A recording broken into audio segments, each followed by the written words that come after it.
നമസ്കാരം. വിഴിഞ്ഞം തുറമുഖ നിർമ്മാണത്തിനും സാമ്പത്തിക പ്രതിസന്ധി വിഷയമായേക്കും. തുറമുഖം മെയ്യിൽ നിർമ്മാണം പൂർത്തിയാക്കി ഡിസംബറിൽ പ്രവർത്തന സജ്ജമാക്കാനാണ് സർക്കാർ തീരുമാനം. ഇതിനുവേണ്ടി കൂടിയാണ് തുറമുഖ വകുപ്പ് CPM ഏറ്റെടുത്തതും മന്ത്രി VN വാസവനെ വകുപ്പ് ഏൽപ്പിച്ചതും ഇതിനുവേണ്ടിയാണ്. എന്നാൽ പണമില്ലാത്തത് പ്രതിസന്ധിയാണ്.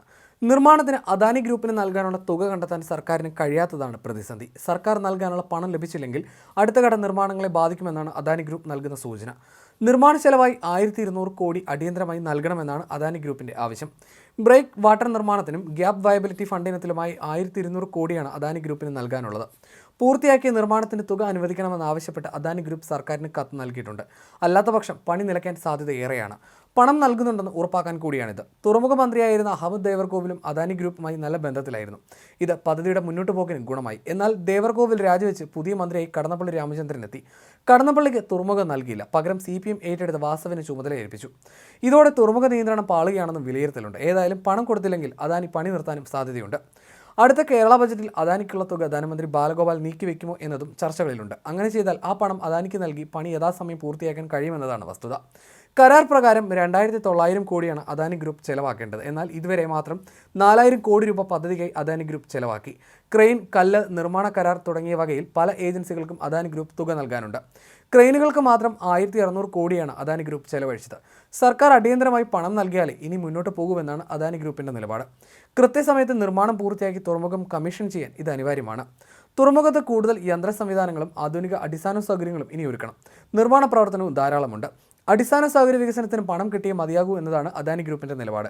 2 ഘട്ടമായി 700 കോടി മാത്രമാണ് സർക്കാർ അദാനി ഗ്രൂപ്പിന് നൽകിയത്. തുറമുഖത്തിന്റെ അനുബന്ധ വികസനത്തിന് സ്ഥലം ഏറ്റെടുക്കുന്നതിനും മറ്റുമായി സംസ്ഥാന സർക്കാർ 350 കോടിയോളം വേറെ കണ്ടെത്തണം.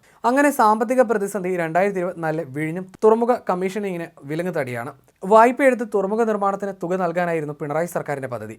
ഹഡ്കോയിൽ നിന്ന് 3600 കോടി വായ്പ എടുക്കാനുള്ള നടപടിക്രമങ്ങൾ അന്തിമഘട്ടത്തിലെത്തിയിരുന്നു. വായ്പാ തിരിച്ചടവിനുള്ള തുക ഓരോ വർഷവും സർക്കാർ ബജറ്റിൽ ഉൾപ്പെടുത്തണമെന്ന് ഹഡ്കോ ഉപാധി വെച്ചു. തിരിച്ചടവ് തുക ബജറ്റിൽ ഉൾപ്പെടുത്താൻ കേരളം തയ്യാറല്ല. ഇതോടെ ആ വഴിയും അടഞ്ഞ അവസ്ഥയിലാണ്.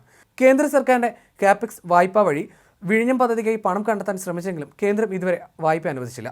2024-2025 വിഴിഞ്ഞം പദ്ധതി കമ്മീഷൻ ചെയ്യുമെങ്കിലും 15 വർഷത്തിന് ശേഷമേ സർക്കാരിന് ലാഭവിഹിതം ലഭിക്കും.